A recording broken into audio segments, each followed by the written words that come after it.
Meriendo, and today i-share ko sa inyo yung honest thoughts ko about one of the creepiest tech movies I watched so far.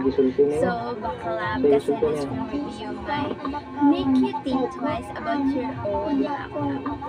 So, yung title ng movie is titled Unfriended Dark World, directed by Steven Suzuki. Lumabas siya noong 2018 at isa siyang horror thriller na naka-screenplay format. Ibig sabihin, halos lahat ng scenes ay nangyayari lang sa screen ng laptop, like chats, videos, ganun.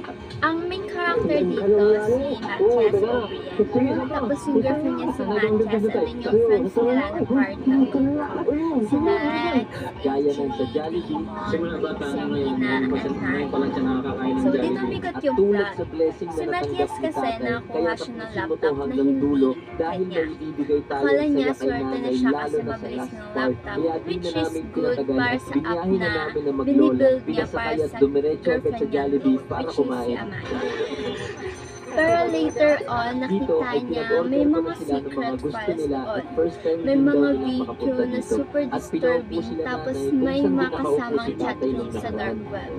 Doon nila napagtanto na may group ng hackers na nag-ooperate sa loob ng lahat.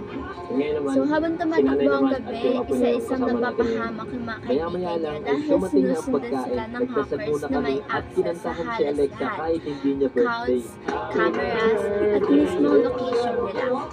Ang pinaka-nakakatakot, hindi sila makaalis sa call kasi pag ginawa nila yun, may kapalit na buhay. Pagdating naman sa ICT trends na makikita sa movie, unang-una na doon yung assisted media. Kasi buong film nakafocus sa video calls, chats, at screen sharing. Para sila na sa isang room kahit online lang, which shows how tech helps people communicate. Next naman is yung mobile technology. Kasi gamit nila both yung laptops and phones para mag-send ng messages, tumawag, at mag-check ng notifications habang nangyayari yung chaos. Kasama na rin din yung social media, lalo na yung paggamit nila ng Facebook, Messenger, at iba pang accounts na madaling napasok ng hacker. And finally, obviously yung convergence. Isang device lang pero nagagawa lahat. Messaging, calling, storing files, tracking, and even manipulating systems. So, cat-chiller yung movie. Madaming real ICT trends na ipinakita. Next naman is yung internet trends. Number one dito, yung hacking. Pinasok nila yung accounts, files, pati camera ng characters. Walang privacy. Meron ding identity theft at blackmail. Kasi ginamit nila lahat ng information para controlling yung grupo. Kasama rin yung location tracking. Nakakatakot kasi ang bilis nilang mahanap yung mga tao as in. At syempre, yung illegal activities sa dark web. Kung saan may mga taong nagbabayad para sa violence videos. Pinakita ng movie na once mabuksan nila yung system mo, mahirap nang makawala.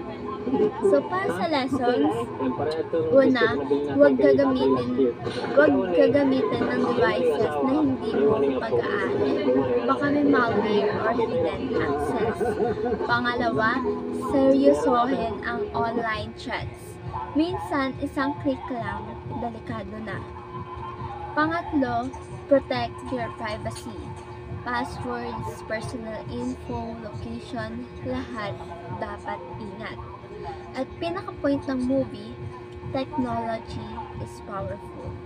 Pero kung hindi tayo maingat, pwede rin siyang maging dahilan ng kapahamakan. So ayun, overall, Unfriended Dark World is disturbing pero sobrang eye-opening, lalo na sa panahon ngayon na halos lahat ng ginagawa natin ay through online. Kaya importante talaga na alam natin yung limits natin sa internet. How to protect our accounts and what not to share. In the end, safety online starts with us. So, thank you for watching and sana may napulit kayo.